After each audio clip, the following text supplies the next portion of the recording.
अभिक्षण ज्ञान उपयोगी अरहम योग प्रणेता मुनि श्री 108 प्रणम्य सागर जी महाराज के दिव्य सानिध्य में श्री तत्पार्थ सूत्र के अनूठे स्वाध्याय के पावन समापन के पश्चात अब तैयार हो जाइए ज्ञान के एक और आलोक पुंज से आलोकित होने के लिए, जिसमें आपको मिलेगा अभिक्षण ज्ञान उपयोगी का विशुद्ध प्रकाश। जी हाँ, हम बात कर रहे हैं मुनि श्री 108 प्रणम्य सागर जी महाराज द्वारा रचित एक नवीन आध्यात्मिक रचना नई छेढ़ाला की, जिसे स्वयं वे अपनी सरल, सरस और अत्यंत गूढ़ वाणी में आपको स्वाध्याय कराएंगे, समझाएंगे और आत्मा से जोड़ेंगे। कमिंग सून, ज्ञान का नया सूर्योदय नई छेढ़ाला के साथ,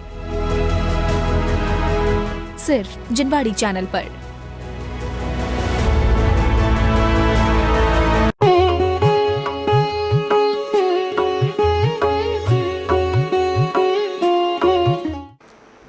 गृहस्थ जीवन में 16 वर्ष की उम्र से 20 वर्ष की और 30 वर्ष की उम्र तक के जीवन को हमने देखा है। जब प्रभु 30 वर्ष के होते हैं, उस समय पर एक दूत आकर के अयोध्या के बारे में कुछ बताता है और भगवान ऋषभ देव के विषय में कुछ चर्चा करता है, जहाँ पर कि ऋषभ देव भगवान ने जन्म लिया था।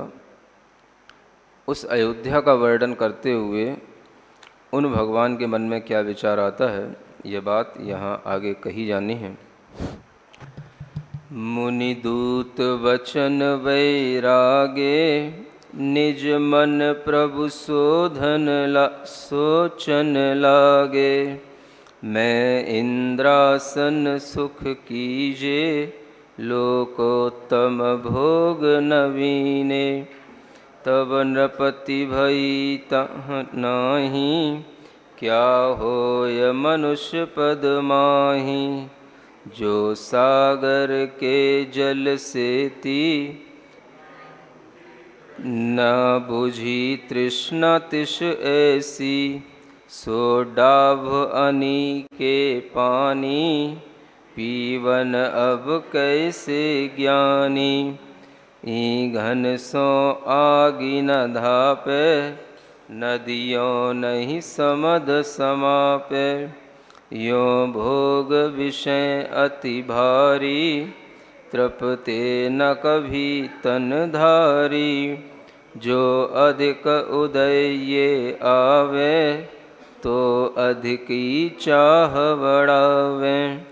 जो इनसे तृपति विचारें, सो वैश्वानर घृत डारें। इन सेवन को सुख पावे, सो आको अभि उम्मावे। ये भीम भुजंग सरीखे, भ्रम भाव उदय शुभ दीखे। चाखत ही के सुख मीठे, परिपाक समय कटु दीठे। ज्यों खाए धतूरा कोई, देखे सब कंचन सोई। देख ये इंद्रिय सुख ऐसे, बिस बेल लगे फल जैसे। यह इन्हीं वस जीव अनादि भगवान पार्श्वनाथ का जो उस समय पर वैराग्य का भाव आता है, वह इंद्रिय सुख के बारे में विचार करने पर ही आता है। भगवान विचार करते हैं कि जिन सुखों के लिए हमने अपना यह 30 वर्ष का समय निकाल दिया, उन्हीं सुखों के लिए भगवान आदिनाथ ने 83 लाख वर्ष पूर्व ही निकाल दिए। और जो बड़े बड़े चक्रवर्ती हुए, वह जीवन पर्यंत तक इन सुखों के कारण ही अपने जीवन में ऐसे भी चक्रवर्ती हुए जो कभी संयम का, वैराग्य का आनंद नहीं ले पाए। इन इंद्रिय सुखों की सबसे बड़ी विशेषता तो यही है कि जितना इनको भोगा जाता है और जितना इन सुखों की अनुकूलता मिलती चली जाती है, उतना ही इन सुखों में तृष्णा बढ़ती चली जाती है। भोगते समय ये सुख अच्छे लगते हैं, लेकिन बाद में ये दुख देने वाले होते हैं। जैसे कि कोई ऐसी विष बेल होती है जो प्रारंभ में उसमें विष फल नहीं लगते, लेकिन अंत में उसके ऊपर विष फल ही लगते हैं। ऐसे ही ये सुखों का एक बहुत बड़ा विज्ञान है कि यह केवल तृष्णा को बढ़ाने वाले हैं, और जो लोग ये समझते हैं कि इनसे हमको तृप्ति हो रही है, वो तृप्ति उनको कभी नहीं हो सकती। उसके लिए सिर्फ एक ही दृष्टांत ध्यान में रखना चाहिए कि जैसे अग्नि में घी डालने से अग्नि कभी शांत नहीं होती, ऐसे ही अपनी तृष्णाओं की पूर्ति करते रहने से कभी तृष्णा की अग्नि बुझती नहीं है। यह जो सिद्धांत ज्ञान के रूप में जब हमारे सामने इंद्रिय सुखों के विषय में आ जाता है, तभी हमारे अंदर इन इंद्रिय सुखों का वास्तविक स्वरूप जान लेने से कुछ वैराग्य का भाव आता है। वह पार्श्व कुमार इन्हीं इंद्रिय सुखों के बारे में विचार कर रहे हैं, और ये विचार उन्हें उत्पन्न हुआ था तब जब एक दूत ने आकर के अयोध्या के विषय में और भगवान आदिनाथ के विषय में बताया, तो आदिनाथ भगवान की याद आते ही उनको ये सब चीज़ें याद आने लगी। अब उसी में वह और आगे विचार करते हैं।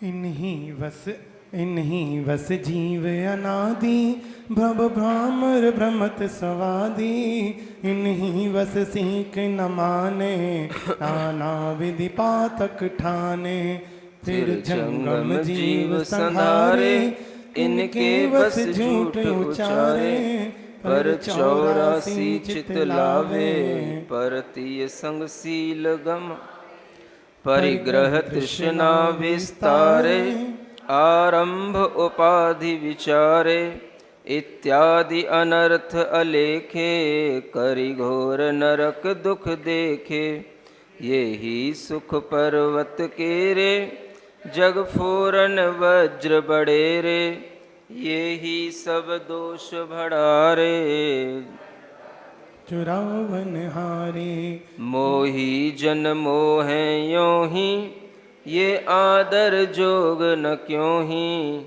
इन सो ममता तज दीजे पर त्यागत ढील न कीजे, सामान्य पुरुष जग जैसी हम खोए ये दिन ऐसे, संयम बिन काल गमायो कछु लेखे में नहीं लायो, ममता वस तप नहीं लीनो यह कारज जोग न कीनो, अब खाली ढील न कीजे चारित चिंतामणि लीजे।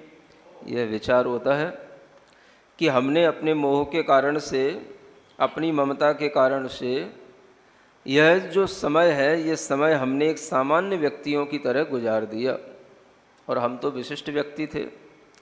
हम भूल ही गए थे कि हमारे लिए गर्भ के समय पर, जन्म के समय पर कितने बड़े बड़े पूजाएं हुई, महोत्सव हुए, और यह सब होने के बावजूद अब हम इतने भूल गए कि हमको पता ही नहीं कि हम कौन थे और कैसे जीने लगे। तो सामान्य व्यक्तियों की तरह हम जैसे विशिष्ट पुरुषों को जीना शोभा नहीं देता। सामान्य व्यक्ति अपने मोह के कारण से अपना समय पूरा का पूरा आयु का गंवा देता है। हमें ऐसा नहीं करना है। ऐसा विचार करके हमें चारित्र रूपी चिंतामणि रत्न को अपने हाथ में लेना है, और चारित्र ही हमारी शोभा है। उसी संयम भाव के साथ में हम आदर करते हुए अपना, अगर हम संयम का समय निकालेंगे तो वही हमारे हाथ में कुछ आने वाली चीज़ है। बाकी तो ये सब तो खाया खोया बह गया वाली बात है। ऐसा विचार करके वह भोगों से विमुख होते हैं। भोग विमुख जिन राज इम सुध कीनी शिवयान, भावें बार भावना उदासीन हितदान, द्रव्य स्वभाव विना जग माही, पर जय रूप कछु थिर नाही, तन धन आदिक दीखत जे, काल अगनि सब ही घन तेह। भव भ्रम भ्रमत निरंतर जीव, याही ना कोई शरण सदीव व्यवहारे परमेष्टि जाप नीचे शरण आपको आप। जब तीर्थंकर 12 भावनाओं का विचार करते हैं तो उनके अंदर वास्तविक रूप से वह वैराग्य उत्पन्न हो जाता है। पहले तो इंद्रिय सुखों की अस्थिरता का और इंद्रिय सुख दुख हैं इस बात का विचार करके वैराग्य की भावना में आते हैं, और फिर जो है वो वैराग्य भावना भाने के बाद में 12 भावनाओं का चिंतन करते हैं। तो ये 12 भावनाओं का ही ये विशेष रूप से वर्णन दिया जा रहा है। अनित्य भावना हो गई। अशरण भावना में भी बताया जा रहा है कि इस संसार में कोई भी हमारे लिए शरण नहीं है। अगर देखा जाए तो पंच परमेष्टि भी व्यवहार से हमारे लिए शरण है, निश्चय नहीं से तो हमारे अंदर हमारी आत्मा ही अपना शरण है। सूर कहावे जो सिर दे, खेत तजै सो अपजस ले, इस अनुसार जगत की रीत, सब असार सब ही विपरीत। तीन काले से त्रिभुवन माही, जीव संघाती कोई नाही, एकाकी सुख दुख सब सहे, पाप पुण्य करनी फल लहें। देखो संसार की रीत बताते हुए ऊपर क्या बताया कि संसार की रीत कैसी है, बड़ी विपरीत चलती है इस संसार की रीत। हाँ, एक बहुत अच्छा उदाहरण दिया, सूर कहावे जो सिर दे। हाँ, सूरवीर वो कहेगा जो अपना सिर कटाए। समझ आ रहा ना? हाँ, मतलब फिर उसकी पूजा होगी, शहीद हो गया, फिर उसके लिए 1 करोड़ दे रहे हैं, कहीं योगी कहीं पीएम कहीं कोई। समझ आ रहा है ना? अब क्या, जब जीवन ही चला गया तो सूर कहावे जो सिर दे, है ना। अब उसको लोग कहेंगे हाँ भाई बड़ा सूरवीर था, जो मर गया, जिसका सिर कटा लिया जिसने, उसको सूरवीर बोला जाता है। संसार की वास्तविकता बताई जा रही है। खेत तजय सो अपजस ले, और खेत माने जो रणभूमि को छोड़ के आ जाए उसे उसका अपयश होता है। समझ आ रहा है? तो जो बच के आ गया उसका तो अपयश होगा। तू आ क्यों गया? माने तूने अच्छे ढंग से युद्ध नहीं किया, है ना। तो वो जो युद्ध भूमि से बच के आ गया उसका तो अपयश होता है, और जो युद्ध भूमि में सिर कटा के आ जाए उसका यश होता है। ऐसी जगत की उल्टी रीति है। अब आपको तो सीधी लग रही है, लेकिन ढंग से सोचोगे तो ये क्या है ना, ये उल्टी रीति है। तो ऐसा ये सब जगत का संसार का खेल चलता है। और एकाकी भावना में बताया जाता है कि ये जीव 3 जगत में हमेशा अपना सुख दुख, अपना पुण्य पाप खुद अकेला ही भोगा करता है। इसके बाद में आती है अन्यत्व भावना। जितने जग संजोगी भाव, ते सब जिय सो भिन्न स्वभाव, नित संगी तन ही पर सोए, पुत्र सुजन पर क्यों नहीं होए, असुचि अस्थि पिंजर तन ये, पेड़ो घन गे चेतन चिरा तहाँ नित रहे, सो बिन ज्ञान गिलानी न कहें। मिथ्या अविरत जोग कसाय, ये आश्रव कारण समुदाय, आश्रव कर्म बंध को हेत, बंध चतुर गति के दुख देत। समिति गुप्ति अनुपेहा धर्म, सहन परिसह संयम पर, ये संवर कारण निर्दोष, संवर करें जीव को मोह। तप बल पूर्व कर्म खिर जाहि, नए ज्ञान बल आवे नाही, यही निर्जरा सुख दातार, भव कारण तारन निर्धार। स्वयं सिद्ध त्रिभुवन तित जान, कटिकर धरे पुरुष संठान, भ्रमत अनादि आत्मा जहाँ, समकित बिन शिव होई न तहाँ। दुर्लभ धर्म दंग पवित, सुखदायक सहगामी में, दुर्गति परत यही कर गहे, देय सुरग शिव थानक यहे।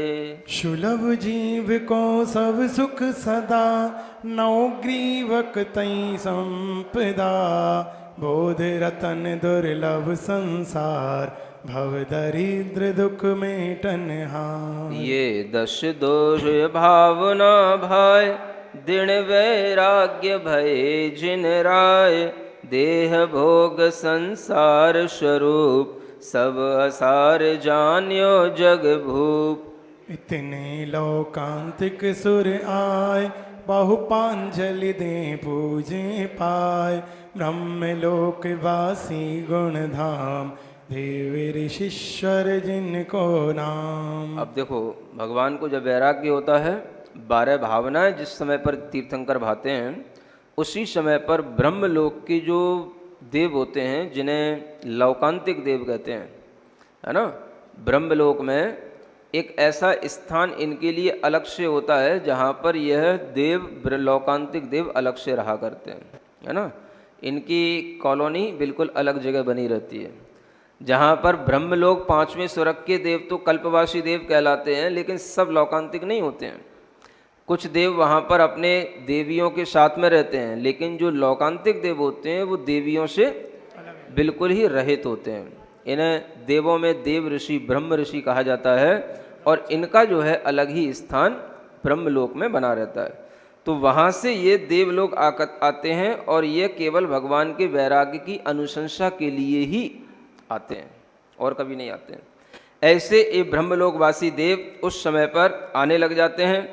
तब सब पूरब पाठी बुधवंत, सहज सोम मूर्ति उपसंत, वनिता राग ही ये नहीं गहें, एक जन्म धरि शिव पद लहें। तीर्थंकर सब विकृत होय, हर्षवंत तब आवे सोय, और कल्याणक करे प्रणाम, सदा सुखी निवसै निज धाम। हाथ जोर बोले गुणकूप, गुर शिक्षा रूप, घन विवेक यह धन्य सयान, धन्य यह अवसर दया निधान। जान्यो प्रभु संसार असार, अतिर अपावन देह निहार, इंद्रिय सुख सुपने समदीप, सोया ही विधि है जग ईस। उदासीन असि तुम कर धरी, आज मोह सेना थर हरी, बड़्यो आज विव रमणि सुहाग, आज जगे भविजन सिर भाग। जब प्रमाद निद्रावस होय, सोवत है सुधि नाही कोय, प्रभु धुन किरण पयासे जवे, होय सचेत जगे जब तवे। यह भय दुरतर पारावार, दुख जल पूरित वार न पार, प्रभुपदेश पीत चढ़ी घोर, अब सुख सो जय हैं जन तोर। शिवपुरी पौर भरम पट जहाँ, मोह मोहर दृढ़ कीनी तहाँ, तुम बाणी कूची कर धार, अब भवि जीव लहें पैसा। स्वयं बुद्ध बोधन समरत, तुम पर प्रतिबुद्ध वचन अकत, ज्यों सूरज आगे जिन राज, द्वीप दिखावन है बेकाज। हम नियोग अवसर यह भाई, ताते करे बीनती आय, धरिए देव महाव्रत भार, करिए कर्म शत्रु संहार। हरिये भरम तिमिर सर्वथा, सूजय सुरग मुक्ति पथ जथा, यों थुति करी बहु भाव दिड़ाए, बार बार चरणन सिरनाय। साधिनी योग गए जिन तान, लौकांतिक सुर बड़े सयान, अब चौविधि दिंद्रादिक देव, चढ़ी निज निज बाहन बहु भेव। यह लौकांतिक देव तभी आते हैं जब भगवान के वैराग्य होता है, और वैराग्य की प्रशंसा करेंगे। और अंत में जब जाने लगते हैं तो भगवान से कह कर के जाते हैं कि भगवान, आपको तो कुछ भी बताने की ज़रूरत नहीं है, हम भी आपके वैराग्य की क्या प्रशंसा कर सकते हैं। आप तो स्वयं बुद्ध हैं, और स्वयं ही आप दूसरों को प्रकाशित ज्ञान कर देने वाले हैं, इसलिए आपको कुछ भी दृढ़ता बढ़ाने की ज़रूरत नहीं है। ये तो मैं अपना नियोग है, जो हम अपने नियोग को पूरा करने के लिए आते हैं, है ना। ऐसा लगता है कि जैसे भगवान के वैराग्य को दृढ़ बनाने के लिए लोकांतिक आए हों। ऐसा नहीं होता है ना। उन्हें तो जब वैराग्य होता है तो होता ही है, वो फिर दृढ़ ही होता है, वो फिर कमज़ोर वाला नहीं होता है। और जो एक बार विचारने में आता है क्षत्रिय पुरुष फिर एक ही बार विचारता है, बार बार नहीं विचारता है ना। तो एक बार जब उनके विचार करने में आ जाता है और एक बार जब वह अपने अंदर इस तरह की दृढ़ता देख लेते हैं तो फिर उस समय पर वो लौकांतिक देव तो आने का नियोग होता है, इसलिए आ जाते हैं, उनकी प्रशंसा करते हैं और उनके इस वैराग्य की प्रशंसा करते हैं कि आपने जो ये विचार किया है बहुत उत्तम विचार किया। जगत के लोग तो सब प्रमाद में अज्ञान में सोए पड़े ही हैं। अगर आप ही जागृत नहीं होंगे और आप ही सबको प्रतिबोधन नहीं करेंगे, आप ही सबको उपदेश नहीं देंगे तो फिर जगत के लोग जागेंगे कैसे? इनका प्रमाद अज्ञान कैसे दूर होगा?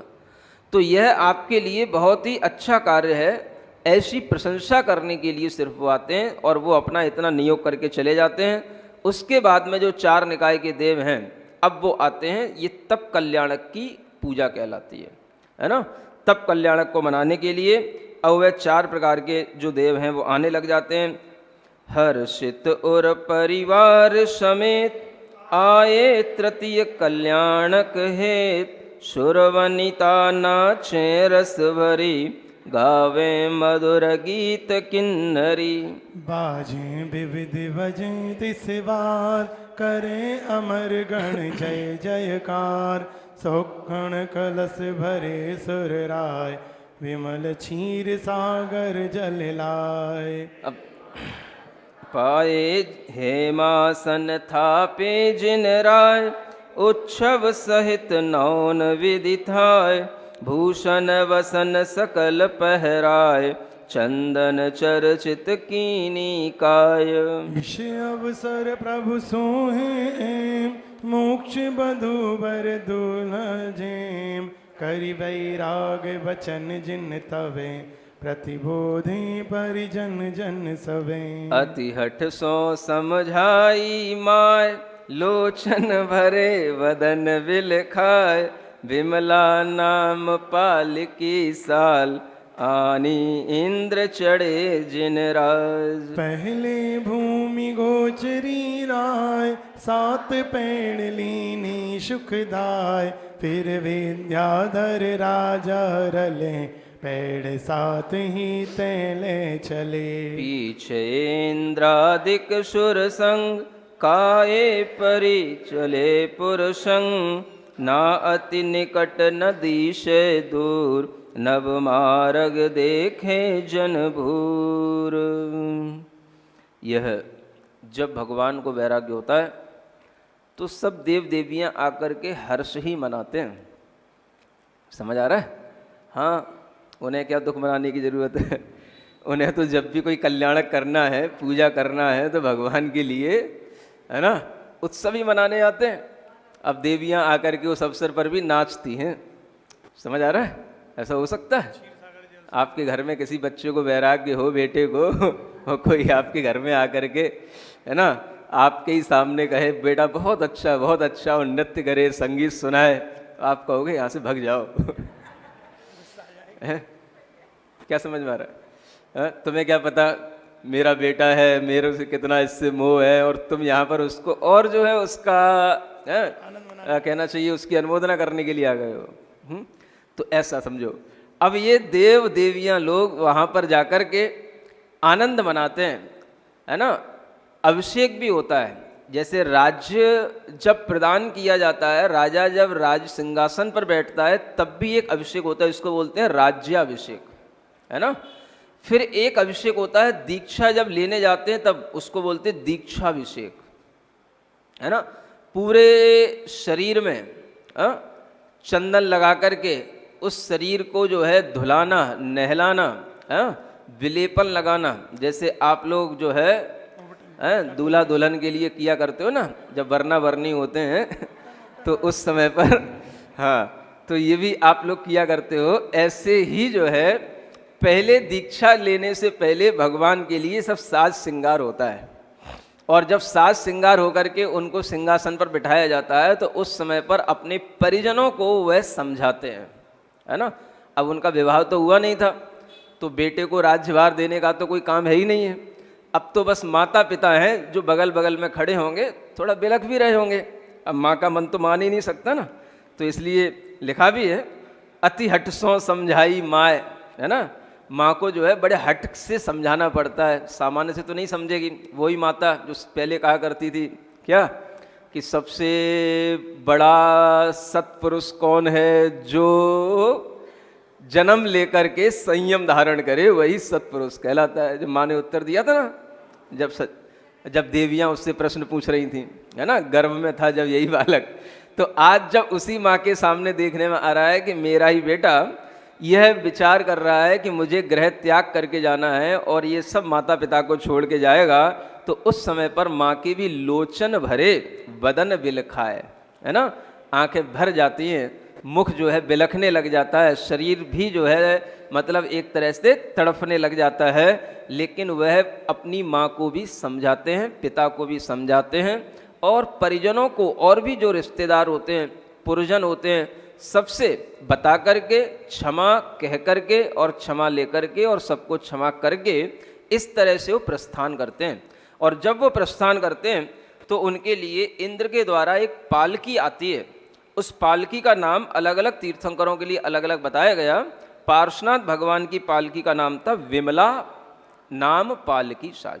पालकी का नाम क्या था? हाँ, उस पर वह जिनरात चढ़ते हैं और फिर जो है उस पालकी को उठाने का काम पहले तो भूमि गोचरी राजा करते हैं। माने 7 कदम पहले जो अब इसी बनारस और आसपास के जो राजा होंगे वह पहले 7 कदम उस पालकी को खुद उठा करके अपने कंधों पर उठा करके जिनराज की पालकी लेकर के चलेंगे। उसके बाद में 7 कदम विद्याधर राजा लेकर के चलते हैं, विद्याधर भी आ जाते हैं, और फिर उसके बाद में जितनी भी जगह दूरी बची रह जाती है वह फिर जो है इंद्र आदि ये जो देव लोग होते हैं ये लेकर के चलते हैं। ऐसा एक नियम ही होता है, समझ आ रहा है? इसमें कोई वैसा जैसे पंचकल्याणक में लड़ाई झगड़ा दिखाया जाता है, ये कुछ ऐसा होता नहीं है ना। अब ये पता नहीं कहाँ से परंपरा आ गई पंचकल्याणकों में, वैसे ऐसा कुछ होता नहीं है, ये नियोग ही होता है। तो सबसे पहले जो आसपास कर्म भूमि के राजा हैं वो लेके चलते हैं 7 कदम विद्याधर लेकर के चलेंगे और उसके बाद में देवलोग लेकर के चलेंगे, सबको मौका मिलता है। इस तरह से ये पालकी ले जाने का क्रम होता है। जिस साहब की साहब की जिन साहब की पालकी इंद्र उठावन हार, तिस गुण महिमा कथन अब पूर्ण हो अपार। माने जिन साहब की पालकी इंद्र उठाने वाला हो, साहब बोलते हैं ना, है ना, जिन साहब की पालकी कौन उठाने वाला है? इंद्र जिनकी पालकी उठा रहा हो, उनके गुण गुणों की महिमा कहना क्या कह सकते, बस इतना ही से पूरी समझ लो कि इतना बड़ा इंद्र जो है उनकी पालकी उठा रहा है। मंगल भवन अमंगल हारी, पारसनाथ जगत हितकारी। सुख संपत सब ही घर आवे, पारस कथा भविक जो गावे। यों सुर नर सब हर्षित भये, अश्व नाम वन में चली गए।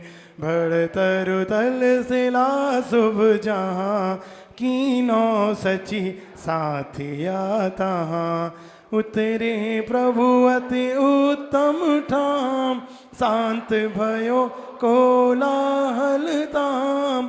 शत्रु मित्र ऊपर संभाव, तिन कंचन गिन एक शुभाव। सोम भाव स्वामी उरधार, पटभूषण सब दीने डार। उदासीन उत्तर मुख भये, हाथ जोड़ से धन प्रति नये। दुविध परिक अति परमेश, पंचमोष्टि लौचे सिर केस। शिव कामिनी की दूती जोय, धरी दिगंबर मुद्रा सोय। हो गया पूरा? इस तरह से सभी देव मनुष्य हर्षित होकर के उन्हें अश्व नाम के वन में ले जाते हैं। पालकी कहाँ जाती है? हाँ, और वहाँ पर एक शिला पर, शुभ शिला, पहले से ही इंद्र उसकी व्यवस्था करता है और सची इंद्राणी उस पर साथिया स्वस्तिक बनाती है और उस शिला पर जो है प्रभु को विराजमान किया जाता है। सारा जो इंद्रों का, देवों का कोलाहल होता है वो सब शांत हो जाता है और वह तीर्थंकर मुनि महाराज के रूप में बनने के लिए अपने अंदर सामायिक चारित्र की भावना करते हैं, जिसमें शत्रु मित्र पर समभाव रख करके, तृण कंचन में एक भाव रख करके वह सब अपने वस्त्र आभूषणों को उतार देते हैं। उदासीन भाव होकर के उत्तर की ओर मुख करके वो बैठ जाते हैं और सिद्धों के लिए केवल हाथ जोड़ करके सिर नमन करते हैं। दोनों प्रकार के माने अंतरंग और बहिरंग परिग्रह का त्याग करते हैं। 5 मुष्टि केसलोच करते हैं, माने 5 मुट्ठियों में उनके केसलोच हो जाते हैं और इस तरह से वह जब दिगंबर मुद्रा धारण कर लेते हैं तो वह निर्ग्रंथ दिगंबर जिनराज कहलाने लग जाते हैं। बोलो पार्श्वनाथ मुनि महाराज की, है ना। अभी वह पार्श्वनाथ मुनि महाराज के रूप में अब आगे तप करेंगे। अब अपन देखेंगे क्या होने वाला है। सोहे भूषण भसन बिन जाते रूप जिन दे, इंद्र नील मणि को किधो तेज पुंज सुबे। पोह प्रथम एकादशी प्रथम पहर शुभबार, पद्मासन श्री पार्श्व जिन लियो महाव्रत भार। और 300 छत्रपति प्रभु साहस अविलोय, राजचार संयम धर्यो दुख दावानल थोय। तब सुरेश जिन केस सुचि चीर समुद्र पहुँचाए, कर तुति साधन योग सब गायो सुरग सुर राय। प्रभु के साथ में और भी अनेक राजा लोग दीक्षा लेते हैं। कितने राजाओं ने दीक्षा ली? 3 से और राजाओं ने भी भगवान के साथ में दीक्षा ग्रहण की है और वे सभी भगवान की तरह ही महाव्रतों को धारण करके, सामायिक चारित्र को धारण करके, निर्ग्रंथ होकर के कर्म की निर्जरा करने में लीन हो जाते हैं। इस तरह से यह 7वां अधिकार पूर्ण होने के बाद अब ये 8वां अधिकार प्रारंभ होता है। जा प्रभु को, नीचे 2-3 लाइन रह गई अभी नीचे की। पढ़ो जल्दी पढ़ो। हाँ, पढ़ो। मंगल भवन अमंगल हारी, पारस नाथ जगत हितकारी। सुख संपत सब ही घर आवे, पारस कथा भविक जो गावे। अब स्वामी बन थान मनोग, तेलो थापि दियो जिन जोग। 28 मूल गुण भाग, उत्तर गुण 84 लाख। सब प्रभु धरे परम समचेत, अचल अंग मुख मौन समेत। यों बन बसत उपज्यो जान, संयम बल मन पर जय ज्ञान। जब भगवान ने उपवास किया है ना, दीक्षा के समय पर उपवास करने का भी नियोग होता है। कोई 1 करता है, कोई 2 करता है, कोई 3 करता है, कोई 6 महीने का भी करता है। तो 6 महीने करने वाले तो केवल आदिनाथ भगवान ही हुए। बाकी पार्श्वनाथ भगवान ने कितना उपवास का नियम लिया? 13 तेलो थापि दियो जिन मोग जो। अच्छा, बड़ा साहस किया 3 उपवास के साथ, है ना। बाकी तो ज़्यादातर मुनिराज और जिनराज भी जो है 2 उपवास या 1 उपवास के साथ भी करते हैं, है ना। चलो कोई बात नहीं, और ढंग से समझ लेना। हो गया है। लघु में जयपाल, हाँ पढ़ो जैसे। में जगपाल कियो निवीरज काम दल, धीरज धनुष संभाल तिनके बद नीरज नमो। जा प्रभु को जस हंस 3 लोक पिंजरे बसे, सो मम पाप विदंश करो पाश परमेश नित। अब जिन उठे जोग अवसान, देह हेत उद्यम उर आन। परम उदास अधोगत दीठ, सहज शांत मुद्रा मन ईठ। दया नीर मल परवाय, गुलर खीट पुर पहुँचे नाय। लाभ अलाभ बराबर धार, निर्धन धन को नाही विचार। ब्रह्म दत्त भूपति बड़ भाग, प्रभु को देख बड़ो उर राग, उत्तम पात्र सकल गुण धाम, कर प्रणाम पड़ि गाहे ताम। हेमासन थाप्यो नर राय, प्रासुक जल पर छाले पाए, आठ भांति पूजा विस्तरी, हाथ जोर अंजुलि सिर धरी। मन तन वायक शुद्ध स्वरूप, नौ दाता गुण संजुत भूप। शुद्ध अन्न दीनो परवीन, प्राशुक मधुर दोष दुखहीन। तम पात्र दान विधि करी, तीन भवन की रति विस्तरी।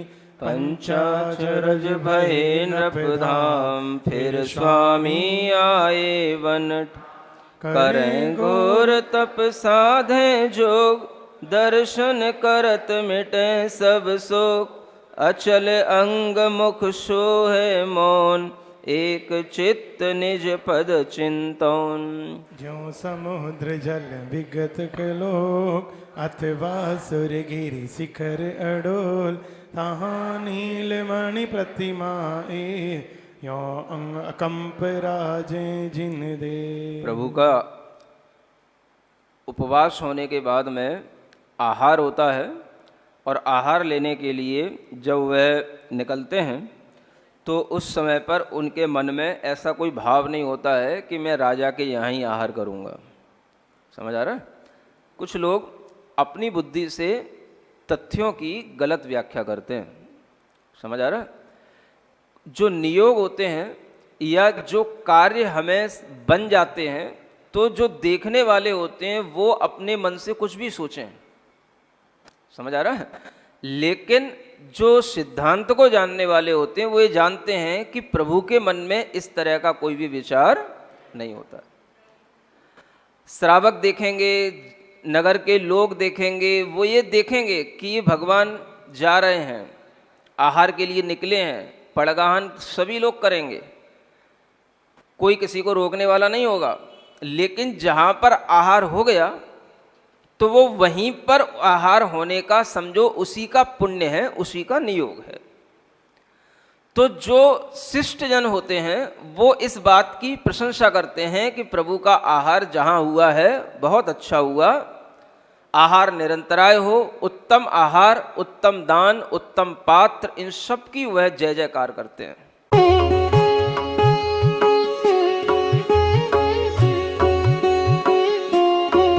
परम पूज्य अभिक्षण ज्ञान उपयोगी अरहम योग प्रणेता मुनि श्री 108 प्रणम्य सागर जी महाराज के दिव्य सानिध्य में श्री तत्वार्थ सूत्र के अनूठे स्वाध्याय के पावन समापन के पश्चात अब तैयार हो जाइए ज्ञान के एक और आलोक पुंज से आलोकित होने के लिए, जिसमें आपको मिलेगा अभिक्षण ज्ञान उपयोगी का विशुद्ध प्रकाश। जी हाँ, हम बात कर रहे हैं मुनि श्री 108 प्रणम्य सागर जी महाराज द्वारा रचित एक नवीन आध्यात्मिक रचना नई छेढ़ाला की, जिसे स्वयं वे अपनी सरल, सरस और अत्यंत गूढ़ वाणी में आपको स्वाध्याय कराएंगे, समझाएंगे और आत्मा से जोड़ेंगे। कमिंग सून, ज्ञान का नया सूर्योदय नई छेढ़ाला के साथ, सिर्फ जिनवाड़ी चैनल पर।